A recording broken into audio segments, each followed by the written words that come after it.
तो एक बार फिर से कुमार शिवम स्टडी प्लस में आप सभी का स्वागत है। तो कैसे हैं आप सभी? उम्मीद है बहुत अच्छे होंगे। आप सबों की पढ़ाई बेहतरीन ढंग से चल रही होगी। तो आज के हम इस लेक्चर में बात करेंगे पूर्ण आंतरिक परावर्तन, टोटल इंटरनल रिफ्लेक्शन के बारे में। इससे पहले हम लोग क्रांतिक कोण के बारे में पढ़ चुके थे और भी कई टॉपिक था जिसे खत्म कर चुके हैं। तो आज का जो टॉपिक होगा हम लोगों का वह टॉपिक होगा पूर्ण आंतरिक परावर्तन। तो हेडिंग लगाइए, पूर्ण आंतरिक परावर्तन।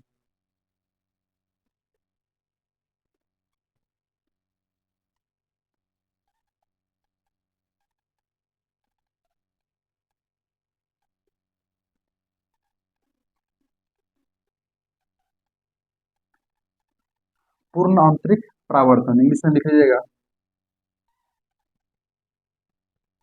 Total internal refraction.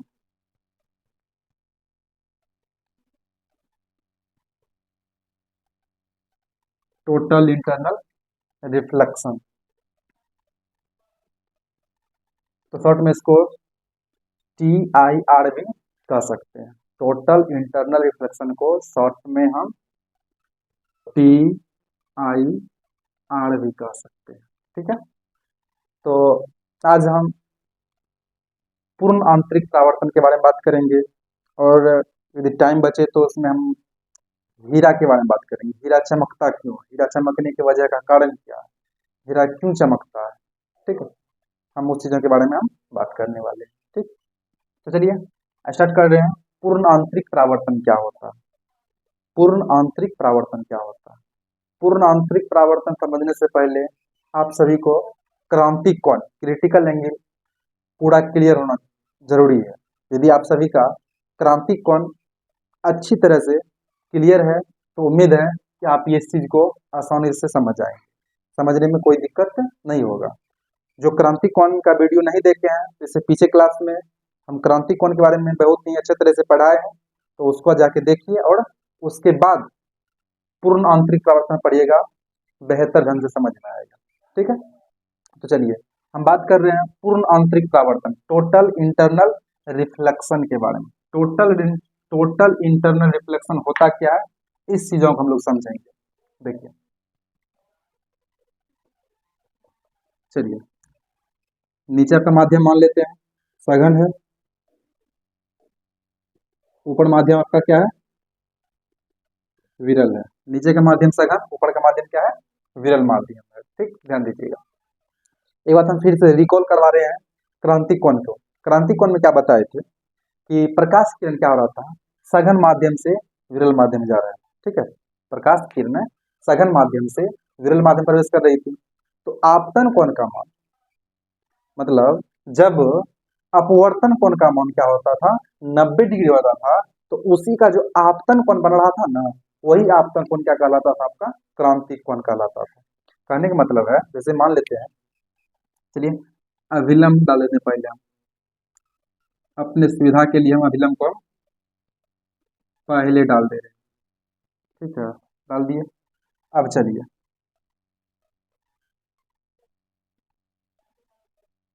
ये मान लिया आपका क्या है, क्रांतिक कोण है।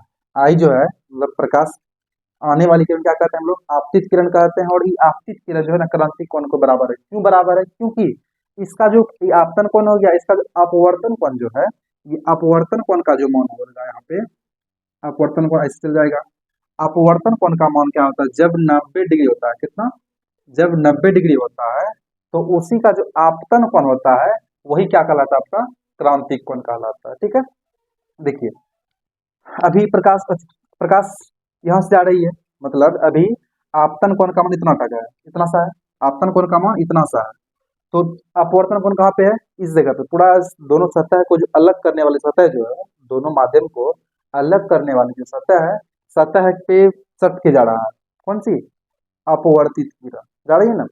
अब जैसे ही हम इस आपतन कोण के मान को क्रांतिक कोण के मान से यदि क्या करते हैं और बढ़ा देते हैं, थोड़ा सा क्या करते हैं, प्रकाश को हम ऐसे भेज, कैसे ऐसे भेज। अभी देखिए, अभी क्रांतिक कोण पे है, आई का मान इतना है, अपवर्तन कितना है, 90 डिग्री है। जब आई का मान थोड़ा सा बढ़ाएंगे तो यह क्या होगा, उसी माध्यम में इस प्रकार से क्या होगा, लौट जाएगा, उसी माध्यम में क्या होगा, लौट जाएगा। तो इसी घटना को हम लोग क्या कहते हैं, पूर्ण आंतरिक परावर्तन कहते हैं। फिर समझिए एक बार, अभी आपतन कोण, आपतन कोण जो है यहाँ पे, जब आपतन कोण जो क्या होता है, आप जैसे प्रकाश हम डालें, यहाँ प्रकाश हम यहाँ से डालें और यहाँ से जब प्रकाश अघन से विरल में गया तो वहां पे यदि अपवर्तन कोण का मान क्या होता है, यदि 90 डिग्री हो जाता है तो उसी का जो आपतन कोण होता है वही क्या कहलाता है, आपका क्रांतिक कोण कहलाता है। ठीक है, अब देखिए, जैसे ही आपतन कोण के मान का क्या हम बढ़ा दी, इस आपतन कोण का जो मान है यहाँ पे, आपतन कोण का मान क्या हो गया, क्रांतिक कोण से क्या हो गया, बड़ा हो गया। तो प्रकाश क्या होता है, जिस माध्यम से गया उसी माध्यम में क्या हो गया, लौट गया। तो इसी घटना को हम लोग क्या कहते हैं, पूर्ण आंतरिक परावर्तन कहते हैं। आया समझ में, उम्मीद है समझ में आ गया होगा। ठीक ना, तो ये घटना क्या कहलाता है, पूर्ण आंतरिक परावर्तन कहलाता है। कब, जब प्रकाश की किरण, मतलब जब आपतन कोण का मान क्या होता है, क्रांतिक कोण से बड़ा हो गई, क्रांतिक कोण इतना तक है। अब क्रांतिक कोण से जैसे ही आपतन कोण का मान क्या होता है, बड़ा होता है, तो प्रकाश की किरण क्या होती है, उसी माध्यम में क्या होती है, लौट जाती है। इसी घटना को हम लोग क्या कहते हैं, पूर्ण आंतरिक परावर्तन कहते हैं। ठीक है, तो चलिए इसकी परिभाषा लिख लीजिए आप लोग, हम लिखा दे रहे हैं। जो समझाए उसी बात को हम फिर से दोहराएंगे। फोटो साइड में बनाना है, जो बनाए हैं समझने के लिए फोटो को साइड में बनाना जरूरी है। ठीक है, और बाकी जो है आपको इसका पीडीएफ जो पढ़ा रहे हैं, इसका पीडीएफ जो होगा टेलीग्राम चैनल कुमार शिवम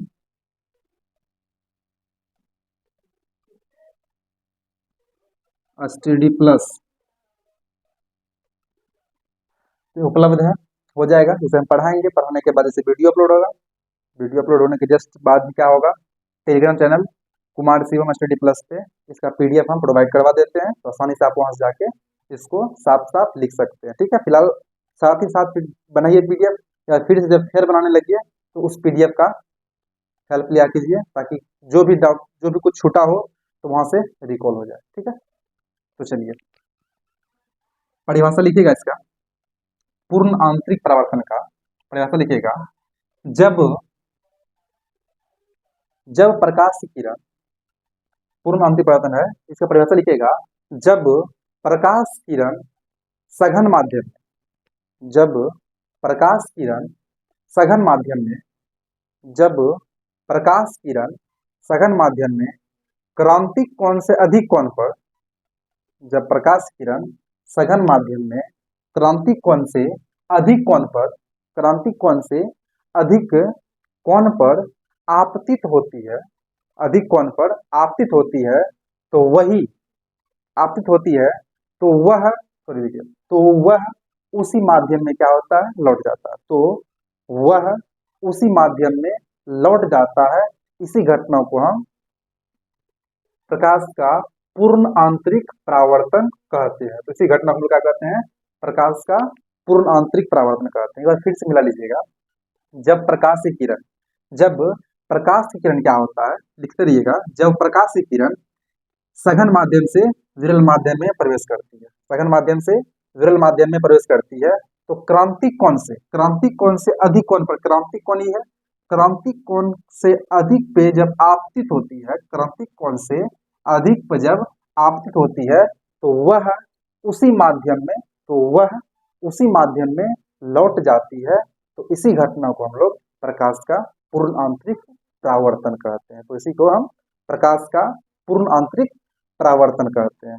तो हो सके तो हम प्रयास करेंगे उस पीडीएफ को, अभी बोर्ड जो खाली है यहाँ पे हम चिपका देंगे एडिट करके, तो आप उसको आसानी से देख भी सकते हैं। ठीक है, तो चलिए समझ गए क्या होता है पूर्ण आंतरिक परावर्तन। चलिए अब आगे बढ़ते हैं हम लोग, इसमें कुछ नोट पॉइंट लिख लीजिएगा।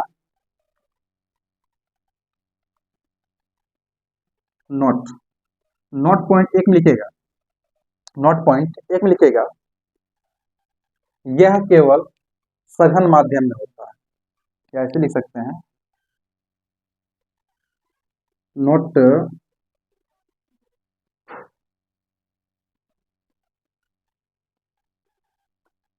लिखिए पूर्ण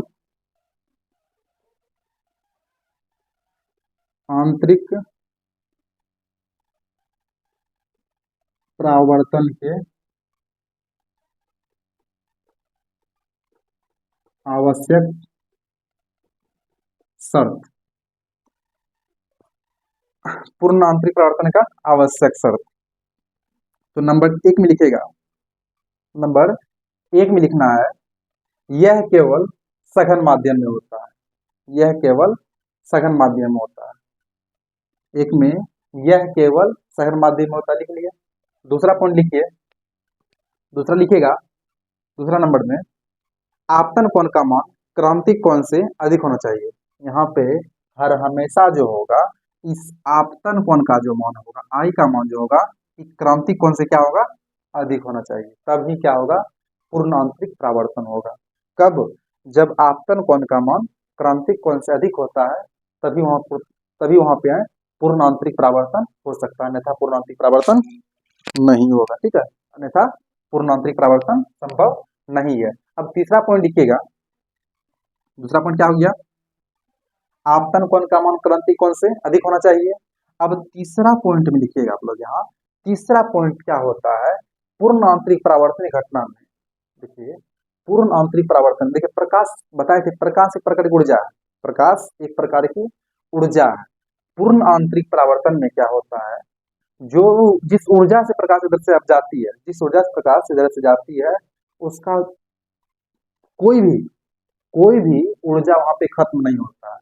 किस घटना में, पूर्ण आंतरिक परावर्तन में जितना 100% ऊर्जा यदि इससे गया, तो यहां से भी क्या होता है, 100% ऊर्जा ही क्या होता है, वापस आएगा। तो इसमें तीसरा पॉइंट में लिख लीजिएगा, पूर्ण आंतरिक परावर्तन घटना में, पूर्ण आंतरिक परावर्तन की घटना में, पूर्ण आंतरिक परावर्तन की घटना में ऊर्जा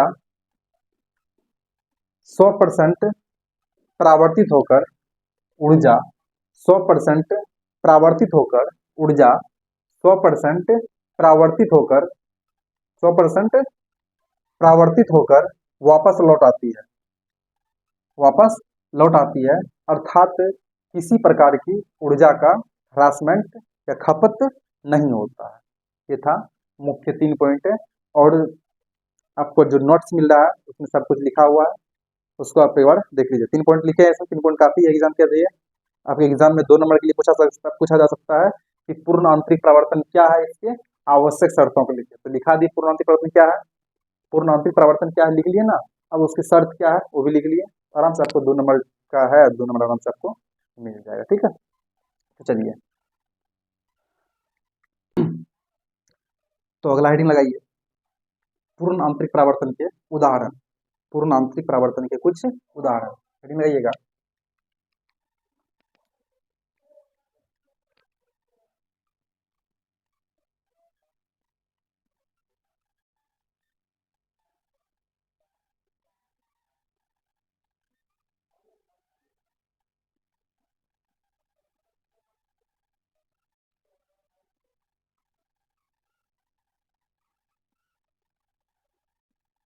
पूर्ण आंतरिक परावर्तन के उदाहरण, चलिए इसमें हम फर्स्ट में समझेंगे, पहला जो हेडिंग हुआ हम लोग का,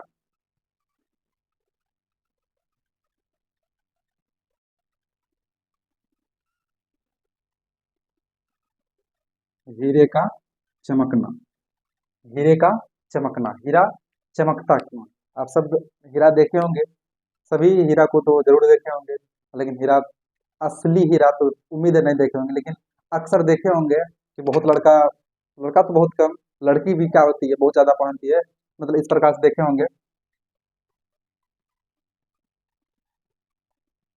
ऐसे रहता है, इस प्रकार से इसमें कुंडी लगल रहता है, ठीक है, तो माला के रूप में से बहुत लड़के को देखे हैं पहनते हुए, लड़की नहीं, बहुत लड़का भी इसका यूज करता है। ये हीरा का क्या है, एक छोटा सा सैंपल कहा जाए, इस प्रकार से हीरा रहता है। ठीक है, तो देखिए हीरा चमकता क्यों, इसमें भी देखे होंगे, इसमें भी परत बाय परत रहता है। यह भी क्या होता है, जब इसे प्रकाश पड़ता है ना, तो ये भी क्या होता है, चमकता है। तो आज हम समझेंगे हीरा चमकता क्यों। ठीक है, हीरा चमकने का वजह क्या, हीरा क्यों चमकता है, आज हम बात करेंगे इसमें। जो हमारा पूर्ण आंतरिक परावर्तन का पहला टॉपिक है, पहला उदाहरण है, वह है हीरे का चमकना। हीरा चमकता क्यों। ठीक है, तो देखिए हीरा है ना, हीरा जो होता है बहुत महंगा होता है। इतने टो का हीरा है ना, कोनो का करोड़ का होता है, कोई इतना टका हीरा क्या होता है, ये 5 टका मिल जाता है, 5-10 टका मिलता है, नहीं मिलता है। ये जो हीरा है 5 से 10 में मिल जाता है। अही यदि असली हीरा लेते हैं तो करोड़ों में आता है। ये है ना, हीरा जो है पूरा करोड़ों में आ सकता है। ठीक है, तो हम बात कर रहे हैं, तो हीरा जो है ना चमकता क्यों है, हीरा चमकने के वजह की बात बात करते हैं। ठीक है, देखिए एक हीरा का हम सैंपल बना रहे हैं।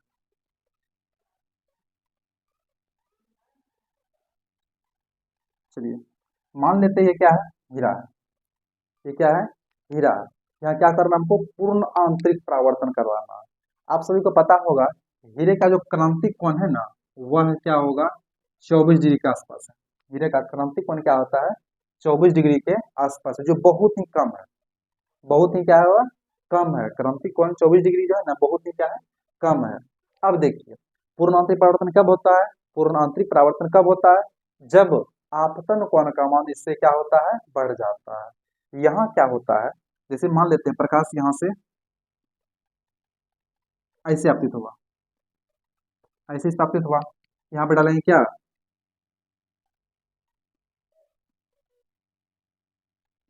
डाल दिया यहाँ पे क्या, अभिलंब डाले। अभिलंब जैसे डालते हैं तो यहाँ पे क्या बनता है, आपका आपतन कोण बनता है। आपतन कोण जो बन रहा है, यह आपतन कोण 24 डिग्री नहीं, 24 डिग्री से क्या होता है, अधिक बन जाता है। हीरे में क्या होता है, आपतन कोण जो होता है, हालांकि हीरे का क्रांतिक कोण कितना है, 24 डिग्री है, लेकिन यहाँ जो प्रकाश डालते हैं हीरे में, तो वहां पे आपतन कोण कितना होता है, 24 से अधिक। अर्थात क्या होता है, आई जो है सी से क्या होता है, अधिक हो जाता है। क्रांतिक कोण जो मतलब आपतन कोण जो है क्रांतिक कोण से अधिक हो जाता है, तो प्रकाश क्या होगा, इस प्रकार से इसमें क्या होगा, ऐसे लौट जाएगा। प्रकाश इस तरह से लौटेगा। फिर से क्या करेंगे हम, यहाँ पे डालेंगे क्या, डाल दिए लंब, तो यहाँ भी क्या हो गया, आई जो है सी से बड़ा हो गया, तो फिर वह क्या होगा, इस प्रकार से लौटेगा, ऐसे लौटा। फिर यहाँ पे क्या डालेंगे हम, डाल दिए लंब, तो यहाँ भी क्या होगा, आई का मान सी से बढ़ जाएगा। फिर प्रकाश क्या होगा, ऐसे टकराएगा। फिर यहाँ पे डालिए क्या, लंब डालिए, लंब डाल दिए यहाँ पे। फिर प्रकाश क्या होगा, इस प्रकार से, लंब थोड़ा सा सीधे देते हैं। लंब डाले इस जगह पे, फिर प्रकाश क्या होगा, ऐसे आ जाएगा। तो वह क्या होगा, इस प्रकार से यूं ऐसे आएगा, यहाँ से यहाँ, यहाँ से यहाँ, यहाँ से यहाँ, यहाँ से यहाँ, यहाँ से यहाँ, यहाँ से यहाँ। इस प्रकार से क्या होगा, प्रकाश जो है ना, इसमें क्या होगा, घूमते रहेगा। प्रकाश इसमें क्या होता है, टकरा टकरा के एक पृष्ठ से दूसरे पृष्ठ, दूसरे पृष्ठ, तीसरे पृष्ठ, इस प्रकार से क्या होता है, इसमें घूमते रहता है। जिसके वजह से क्या होता है, हमें हीरा जो है चमकता हुआ दिखाई देता है। इसके वजह से हमें हीरा क्या होता है, चमकता हुआ दिखाई देता है। ठीक है, क्यों चमकता है, क्योंकि हीरे का क्रांतिक कोण 24 डिग्री है। लेकिन यहाँ जब प्रकाश को प्रवेश करवाते हैं, यहाँ से जब प्रकाश को हम प्रवेश करवाते हैं, तो वहाँ जो आपतन कोण बनता है वह 24 डिग्री से अधिक हो जाता है। जिससे क्या होता है, प्रकाश टकरा करके उसी माध्यम में एक पृष्ठ से दूसरे पृष्ठ में, दूसरे तीसरे, इस प्रकार से क्या होता है, जो क्या होता है, टकराते रहता है। जिसकी वजह से हमें हीरा चमकता हुआ क्या होता है, प्रतीत होता है, चमकता हुआ हमको दिखाई देता है। ठीक है, तो समझ गए होंगे। अब इसका परिभाषा लिख लीजिए, हीरा चमकने का वजह जो सब बताया हम, इसी चीज को हम फिर से एक बार रिकॉल करवाएंगे। आप लोग लिखिए, देखिए इसमें हीरा चमकता क्यों है, हेडिंग लगाइए, हीरे का चमकना। देखिएगा इसमें हीरे का अपवर्तनांक, हीरे का अपवर्तनांक बहुत ज्यादा होने के कारण, देखिए हीरे का अपवर्तनांक बहुत ज्यादा होने के कारण, हीरे का अपवर्तनांक बहुत ज्यादा होने के कारण क्रांतिक कोण बहुत कम होता है। बहुत कम, कोष्ट में लिख दीजिएगा कितना, 24 डिग्री। हीरे का अपवर्तनांक बहुत ज्यादा होने के कारण क्रांतिक कोण बहुत कम होता है। क्वेश्चन लिख दीजिए 24 डिग्री और बकोस्ट को बंद कर दीजिए। 24 डिग्री होता है, 24 डिग्री बहुत मतलब बहुत ही क्या होता है, कम होता है। ठीक है, क्वेश्चन 24 डिग्री लिखिए, 24 डिग्री लिख लिया ना। अब बहुत ही कम होता है। ठीक, अतः जब प्रकाश की किरण अतः जब प्रकाश की किरण क्या होती है अतः जब प्रकाश की किरण क्या होती है, हीरे में प्रवेश करती है। जब प्रकाश की किरण हीरे में प्रवेश करती है और उसकी किसी फलक पर उसके किसी फलक पर टकराती है तो उसके किसी फलक पर टकराती है तो उसके किसी फलक पर टकराती हो तो वहां पर बना आपतन कोण तो वहां पर बना आपतन कोण 24 डिग्री से क्या होता है, अधिक होता है। वहां पर बना आपतन कोण 24 डिग्री से अधिक होता है। वहां पर बना आपतन कोण 24 डिग्री से अधिक होता है, अधिक ज्यादा हो जाता है, जिसके कारण जिसके कारण जिसके कारण उस किरण का पूर्ण आंतरिक परावर्तन हो जाता है। जिसके कारण उस किरण का पूर्ण आंतरिक परावर्तन हो जाता है। जिसके कारण उस किरण का पूर्ण आंतरिक परावर्तन हो जाता है और यह घटना बार बार होते रहता है और यह घटना बार बार होते रहता है। इस घटना में बार होते रहती है। इस घटना में 100% ऊर्जा इसमें 100% ऊर्जा वापस आती है। 100% मतलब जितना गया ऊर्जा उतना क्या होता है इसमें वापस आता है और वापस आती है। किसी प्रकार के इसमें ऊर्जा का ह्रास नहीं होता है, जिसके वजह से हीरा चमकता हुआ दिखाई देता है। जिसके वजह से हीरा चमकता हुआ दिखाई देता है। ठीक है, तो आज के लिए इतना ही, फिर मिलते हैं अगले क्लास में। धन्यवाद। थोड़ा सा मेरा माइक चार्ज नहीं है, बीच में यदि ब्रेक ले ले तो दिक्कत हो जाएगा। फिर मिलेंगे अगली क्लास में। ठीक है, धन्यवाद।